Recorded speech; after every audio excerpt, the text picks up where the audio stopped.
Hi, families and readers. Today we are going to be reading Junie B. Jones by Barbara Park, Aloha-ha-ha.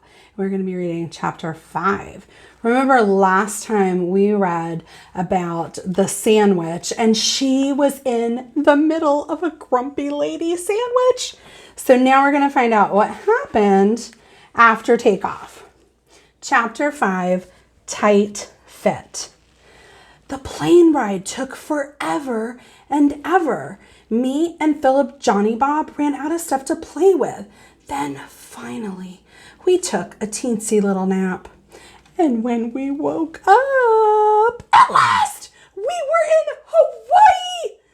And wait till you hear this. As soon as we got off the plane, some Hawaii people gave us flower leis. And that is just plain friendly, I tell you. And Mother and Daddy got our suitcases. We rented a car and we drove to a pretty hotel. A man in a uniform opened the door for us. Aloha, he said real nice. Alo who? I said back. Aloha, said the man. Aloha is the Hawaiian word for hello and goodbye.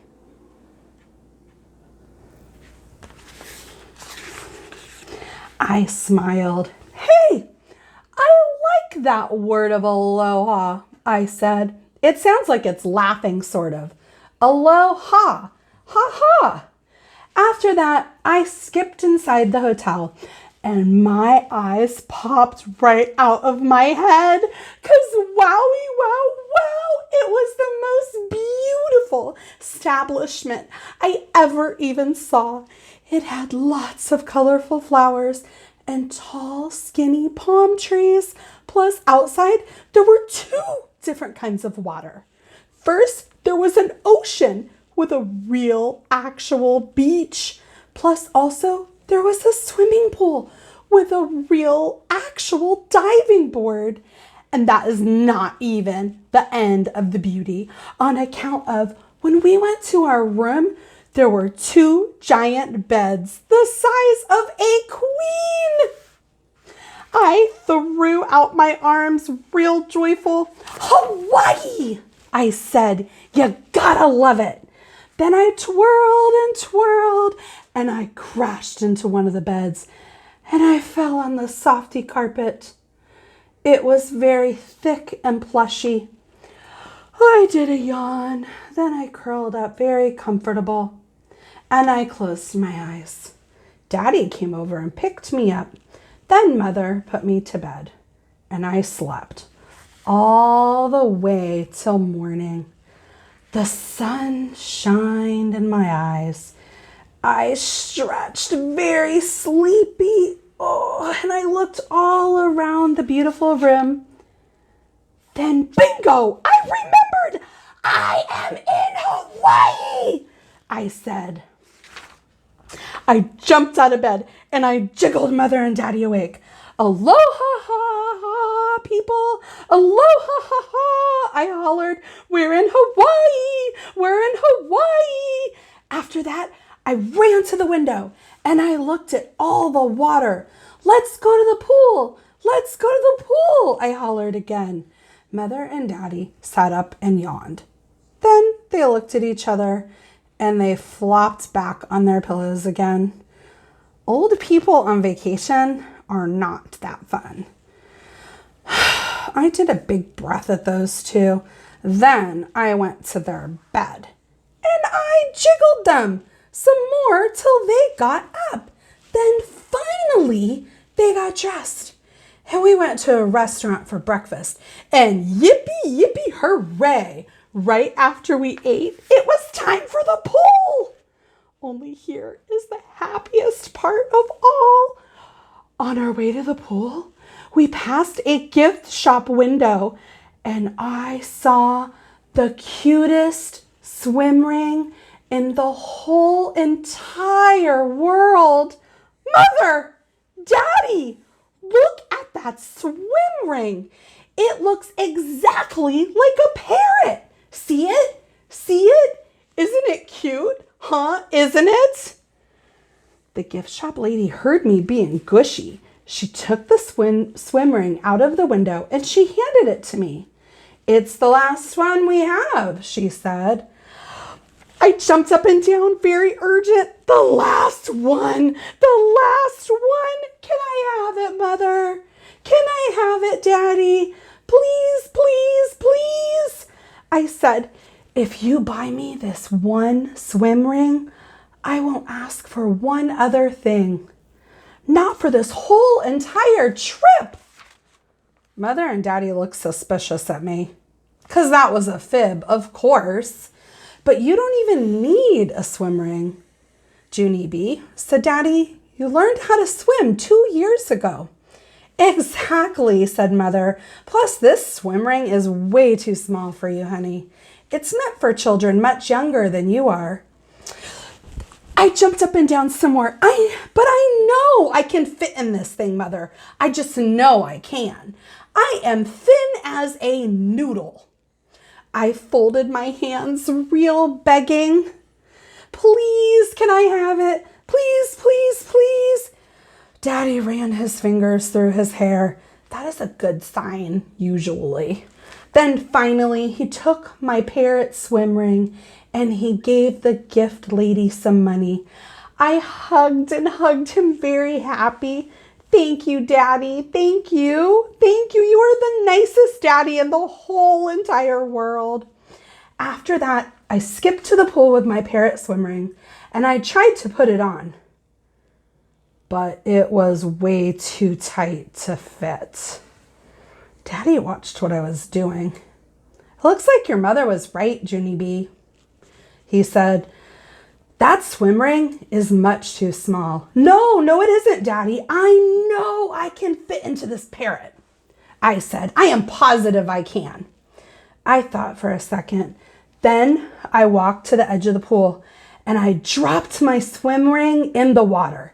And kersplash! I jumped through the middle. And what do you know? I squeezed right in. I clapped and clapped, real thrilled. "See, Mother, see, Daddy," I called. "I told you I could fit in this thing. I told you." I took a breath. "It's just a little bit tightish around my middle, but I think I can still breathe. Possibly." I pushed away from the edge and I kicked to the other side.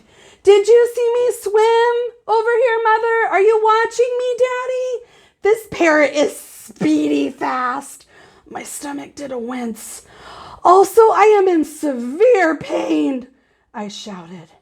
After that, I hurried up out of the pool and I rushed to Mother, "Speedy quick, please get this off of me right exactly now, because this thing is squeezing my insides in half," I said. And so she and Daddy tried to wiggle it off of me, but the parrot didn't budge itself. I sucked in my tummy as skinny as it would go. Then all of us pushed and pulled and yanked and tugged and twisted and stretched. Plus also I jumped up and down. After that I panicked and shouted, "I'm stuck in my parrot! I'm stuck in my parrot! 911! I'm stuck in my parrot!" Everyone turned around to look. "Shh," said Daddy. "Stop shouting." Then he quick found the air plug and he opened it up and whoosh, my parrot's air came rushing out. Soon my stomach could breathe again. "Ah, better," I said. "Thank you, Daddy, thank you." I waited till all the air was out. Then I headed back to the pool. Mother snapped her fingers at me. "Whoa, wait a minute. You can't go in the pool like that, Junie B. We still need to get that swim ring off of you," she said. "You stay here and I'll go get my scissors." I raised my eyebrows up at that word. "Scissors?" I said. "Yes," said Mother. "I can cut that swim ring off of you in no time." I let that information sink in. Then all of a sudden, my eyes got big and wide. No, Mother, no, I shouted. Don't cut my parrot off. Please, please, please. It doesn't even hurt anymore. I promise, I promise. Next to us, a grandpa did a frown. Plus his wife did a frown too. For heaven's sake, what kind of mother would cut a little girl's parrot? Said the grandpa. I don't know, Ed, said the grandma, but it sure don't seem right. Mother stood there kind of frozen. Then she and Daddy picked up our pool towels and we moved to different lounge chairs. After that, Mother sat back down again and she said she wouldn't get the scissors. Yay, I said, yay, yay. Then I jumped in the water and I started to paddle. Look, Mother, look, I'm still wearing my parrot and it's not even squeezing my stomach, I shouted. Flatso parrots are pretty comfortable. Oh, Flatso parrots are perfectly comfortable. I swam underwater to the end of the pool. The parrot is working out beautifully, I called again. The grandma started to clap. Good for you. You showed her, didn't you? She yelled. Mother sat there a minute. Then she got up and moved our towels again. I named my parrot Squeezer. Squeezer was a flatso, but he was still fun to play with. We swam and swam the whole entire day. When it was time to leave, I gave my camera to Mother, and I asked her to take our picture for my photo journal album. This will be a picture of my first new friend in Hawaii, I said. I held up Squeezer's flatso head, and both of us said, cheese. Only too bad for me, because just then 2 boys walked by and they pointed and laughed at Flatso Squeezer. Duh, you're supposed to blow it up, doofus girl, said one of them. The smile went off my face. Mother snapped the picture. Click, click. Day 2, doofus girl and Squeezer.